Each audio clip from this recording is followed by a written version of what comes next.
Annick Chiori, donc artiste peintre, disons, je travaille l'abstrait.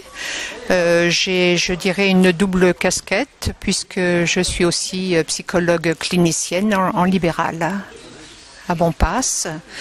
Au niveau de la peinture, je suis autodidacte et pendant très longtemps, j'ai travaillé, je dirais, en solitaire. Mais j'ai compris assez rapidement que je perdais quand même beaucoup de temps puisque je n'ai pas de formation académique. Et si bien que je vais encore régulièrement chez des collègues professionnels en stage, voilà, me former. Alors, ce tableau-là, peut-être, on peut voir dans cette exposition, et ce tableau aussi en parle, il y a des tableaux qui sont très divers, très variés. C'est vraiment le produit de mon imaginaire. Un imaginaire particulier avec des couleurs que j'affectionne tout particulièrement, hein, les couleurs chaudes. Au départ, un tableau, je ne sais pas ce qu'il va en être. Mon défaut, mais c'est peut-être aussi quelque chose qui fait une certaine qualité. Mon défaut, c'est de partir, je dirais comme l'écrivain avec la page blanche. Je n'ai pas d'idée de préconçue, enfin, je n'ai pas d'idée de départ, je ne fais pas d'esquisse. Je tâtonne beaucoup, je cherche, arrive toujours un moment où je sens que je tiens quelque chose. Alors parfois je sens que ça pourrait pencher vers un semi-figuratif, puisque là on ne peut pas s'empêcher de voir ce rond qui représente quoi, à chacun de le dire peut-être, hein, la lune, le soleil, voilà, donc semi-figuratif, mais en même temps c'est comme un paysage, mais un paysage qui est tout à fait abstrait. Alors, oui, ce tableau, vous dites, on pourrait penser aux arcades de Banyuls, pourquoi pas. Et là, on voit comment chaque personne qui regarde un tableau ne peut s'empêcher de chercher ce qu'il représente. Et effectivement, là, il y a quelque chose d'assez facile. Tout de suite, on sent que c'est un paysage, hein, un paysage quand même abstrait. Alors moi, bon, je ne l'appelle pas les arcades de Banyuls. Pour moi, je lui donne deux noms un peu selon mon humeur, Terra Antica ou alors l'éther grillé. Pour tout vous dire, l'éther grillé, ça me fait penser à un vin blanc que j'apprécie beaucoup de la région. Ce tableau, c'est ce qu'on appelle en abstrait une technique mixte, parce que, je ne sais pas si on peut le voir, là vraiment, il y a sur le bas du tableau comme une frise en relief qui est faite de gravillons. Gravillons collés à la colle de bois, et par-dessus j'ai travaillé, mis du brou de noix et des couleurs plutôt dans les ocres foncés. On voit plusieurs techniques parce que il y a au fond du tableau une partie beige où il y a un travail d'empreinte. Et par-dessus, on voit comme les grandes arcades bleues de Prusse un peu. Ce sont des arcades, enfin j'ai travaillé cette partie-là avec du jus d'acrylique, donc quelque chose de très liquide. Cela pouvait être tout à fait aléatoire, le résultat. Et là, j'ai remis le tableau très vite à plat pour empêcher l'écoulement du liquide de façon trop importante sur la gauche, si bien qu'il y a ces arcades qui apparaissent et qui sont évocatrices de tout ce que vous voulez, enfin en fonction de votre subjectivité. Ici, vous voyez le début d'un travail tout à fait particulier où pour la première fois, je suis partie de toutes petites photos et j'ai travaillé ensuite en grossissant ces photos. Le thème, mon idée, c'était de travailler les états de la matière. Et donc là, on a 4 tableaux qui sont l'eau gelée. Et ensuite, on va voir 2 tableaux qui est le travail de la pierre. Mais ces 6 tableaux ont un fil directeur, ont en commun le thème de la fissure, la craquelure, la cassure, la fracture. L'eau gelée donc brisée, des éclats, l'éclatement d'eau gelée. Et ensuite, nous avons les deux derniers tableaux, le travail de la pierre. La pierre, le thème de la pierre, avec toujours ce fil directeur, la crevasse, la faille. Travailler dans des gris bleutés, noirs, un peu d'écru, de jaune de Naples, voilà, quelques couleurs chaudes dans le fond. Donc la fissure, la fracture, l'éclatement, la brisure. Bonjour, je m'appelle Sans Voisin Jacqueline, je fais de la sculpture racu. Je suis à la retraite et c'est devenu une passion. Je fais des poissons, mais j'ai fait beaucoup d'animaux. J'ai fait une série de poissons parce qu'on avait fait une exposition sur le marché, donc je faisais tout un assortiment de poissons. Mais je fais essentiellement des sculptures de Maasai ou des sculptures des grands personnages. Je fais beaucoup de bustes aussi, et je fais beaucoup de bustes en métallisé parce que j'aime beaucoup les couleurs. J'aime beaucoup les couleurs cuivrées et argentées.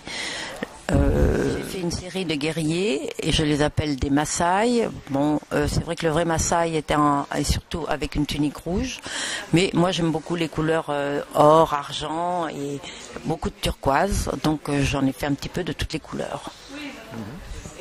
Voilà. C'est le grand guerrier drapé.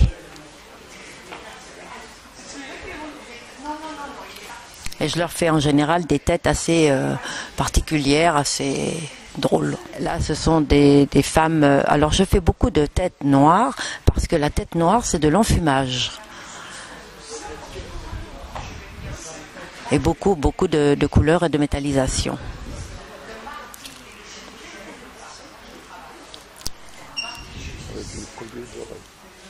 Là, c'est une série de femmes que j'ai faites différentes, assez élégantes, assez filiformes. En général, c'est très épuré. Toutes mes statues sont très épurées. Et toujours en couleur, bien sûr.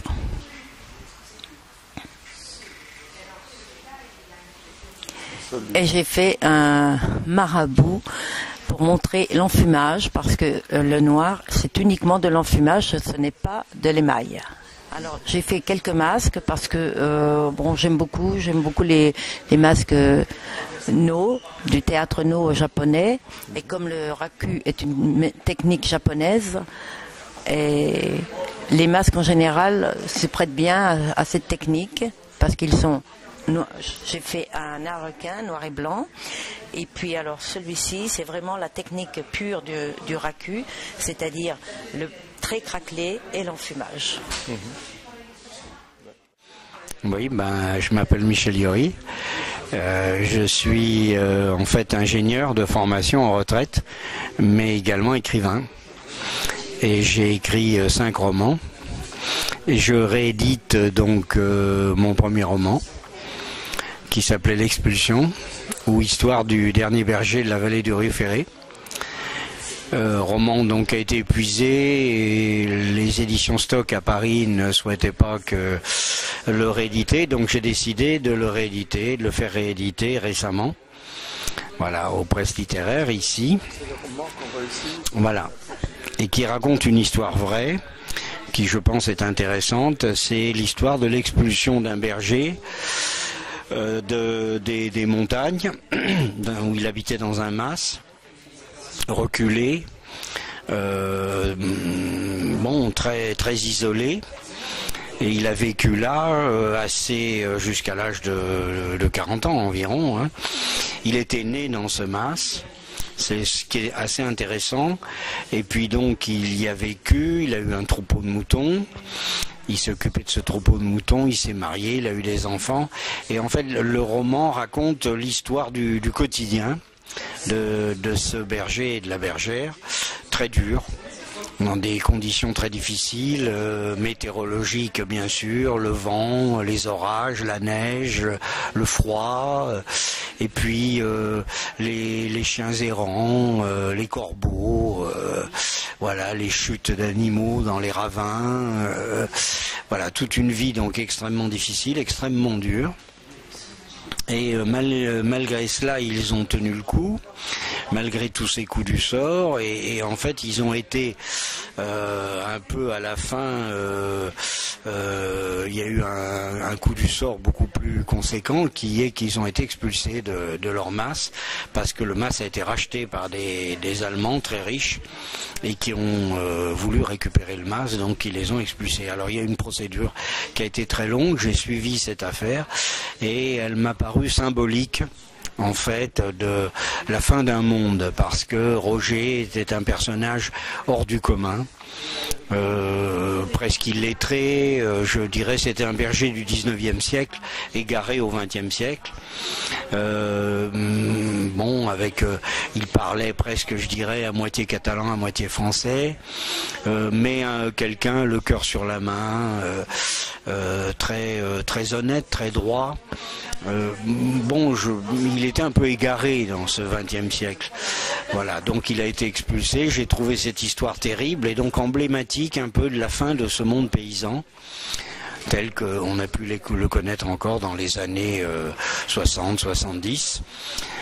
Il est un peu le représentant, en quelque sorte, de ce peuple de paysans. Enfin, j'en ai fait en tout cas le représentant de ce peuple de paysans, et j'ai traité le roman de façon assez littéraire, en utilisant j'allais dire, des formes littéraires assez peu habituelles pour un roman, notamment les litanies religieuses. Je me suis inspiré de certaines formules de la Bible, etc.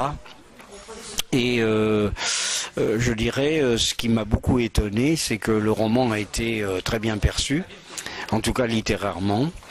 Donc j'ai eu une foule de, je n'exagère pas, de critiques très favorables à Paris, d'auteurs, notamment Patrick Grinville, bon, prix Goncourt, qui avait écrit un article très élogieux à propos de l'expulsion. Et bien d'autres. Bon, j'étais à la une d'un certain nombre de journaux. C'était très étonnant, je pense, parce que cette histoire de berger et la façon dont je l'avais racontée, un peu comme une saga épique et poétique, avait touché beaucoup de gens. Voilà, donc c'est pour ça que j'ai trouvé que le rééditer 20 ans plus tard, ça valait vraiment le coup, et donc d'où cette réédition. Mais bon, je m'en tiens pas là et je continue. J'ai écrit un roman de science-fiction, j'ai écrit qui s'appelle Un dernier regard sur la Terre, j'ai écrit un roman policier, Du sang dans la neige. Alors tous ces romans, au fond, y compris bien sûr l'expulsion, ont la particularité d'avoir comme cadre en fait le massif du Canigou. Bon, je suis catalan d'origine, j'ai mon pays vraiment, je l'aime, c'est une passion, et donc je n'imagine pas pouvoir écrire un roman, vous voyez, qui aurait un décor autre que le Canigou. Donc même le roman de science-fiction se passe dans le Canigou dans 300 ans, donc avec, bon, je vais pas raconter l'histoire, mais c'est... Non, mais oui, donc... Et les prochains que j'envisage, c'est un peu la même chose. Donc sont des romans qui cherchent aussi en même temps à exalter la beauté du pays. Alors qui n'est pas une beauté, je dirais, de carte postale, quoi. Hein. C'est une beauté sauvage, une beauté âpre, parce que le Canigou, c'est encore une région qui n'est pas trop connue, qui n'est pas trop fréquentée, et qui donc a gardé ce caractère sauvage, avec encore quelques troupeaux, les derniers troupeaux. Bon, voilà, les derniers bergers, les derniers vachers, peut-on dire. Bonjour, merci d'être venu. Je me présente, je suis Jacqueline Sanvoisin, je suis la sculptrice et j'ai l'habitude d'exposer avec Annick qui elle, Annick Laurie, qui est la peintre. C'est gentil de nous accueillir dans cette aussi belle salle parce que pour nous c'est un plaisir de venir à Bagnous. Hein. Alors je vous remercie.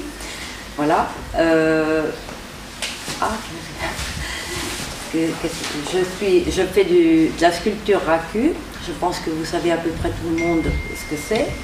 Si vous avez des questions à poser, je serai à votre disposition après. Alors Annick va parler un petit peu. Présente ta peinture. Oui, alors moi aussi je dois dire que je suis vraiment ravie d'être dans cette salle parce que là j'ai un mur par exemple qui est tout à fait exceptionnel pour moi. Hein. On voit à travers ces tableaux un peu l'évolution de mon travail. Je suis autodidacte et donc je suis toujours à la recherche de découvrir encore des choses en peinture. Et chaque tableau retrace un peu des étapes différentes. Voilà. Il y a peut-être deux périodes dans les tableaux que vous pouvez voir, c'est-à-dire des tableaux aux couleurs très chaudes, assez flamboyantes, et puis des tableaux plus sombres dans les noirs, les gris, les couleurs terre, les ocres, voilà. En principe, les tableaux sont vraiment le fruit de mon imaginaire, si ce n'est à l'exception de 2-3 tableaux où je me suis inspirée de petites photos, par exemple. Ce sont les tableaux qui sont dans la deuxième salle, où j'ai travaillé le thème de l'eau, les états de la matière, avec un fil directeur, la cassure, la brisure, la fracture, la crevasse. Voilà. Donc, des tableaux assez divers, je crois. Bon. Monsieur le maire. Écoutez, moi je suis ravi de vous accueillir. Ravi d'accueillir de charmantes artistes dans cette ville de Bagnous-sur-Mer. Et quand je vois les œuvres que vous avez faites, vous avez dit flamboyantes, nous et j'en atteste, j'ai fait le tour de l'exposition, il y a beaucoup de couleurs, c'est très très beau, c'est très fin. Et puis c'est très méditerranéen, enfin, je peux dire ça comme ça. Et nous avons, nous, pour faire un petit clin d'œil, quand nous avons imaginé qu'on pourrait faire un logo, non pas nos armoiries, mais un logo pour pouvoir communiquer, nous avons rajouté Bagnous la lumineuse. Donc, la lumineuse, la flamboyante, on est un peu dans l'esprit. Bagnous a été toujours le berceau d'artistes, et les artistes sont toujours venus sur cette côte, soit à Collioure ou à Bagnous, parce qu'ils disaient qu'il y avait une lumière particulière dans ce petit coin, peut-être un microclimat, ou une espèce d'ambiance particulière qui faisait qu'ils étaient inspirés, ou ils avaient des lumières qui trouvaient nulle part ailleurs. Voilà. En tout cas, vous les avez bien retranscrits dans vos œuvres, et puis pour la sculpture, c'est superbe, c'est magnifique, il y a un peu de tout. J'ai vu que vous avez aussi un thème sur la mer, avec les poissons, et puis après avec les personnages. C'est très très très beau. Voilà. Nous sommes ravis de vous accueillir, bien entendu. On espère que vous aurez beaucoup de succès dans les rencontres que vous ferez. Mais en principe, les artistes ont du succès à Bagnous. Il y a déjà eu quelques ventes. Voilà, ben voilà, c'est formidable. Oui. Voilà. Mais il reste des choses à vendre. Hein. Voilà, il en reste beaucoup. Il en reste beaucoup. Et il y a beaucoup de belles choses. C'est très très très joli. C'est très très beau. Merci. Voilà, en tout cas, félicitations aux artistes. Merci beaucoup d'être venus ici. Vous applaudir. Merci. Merci.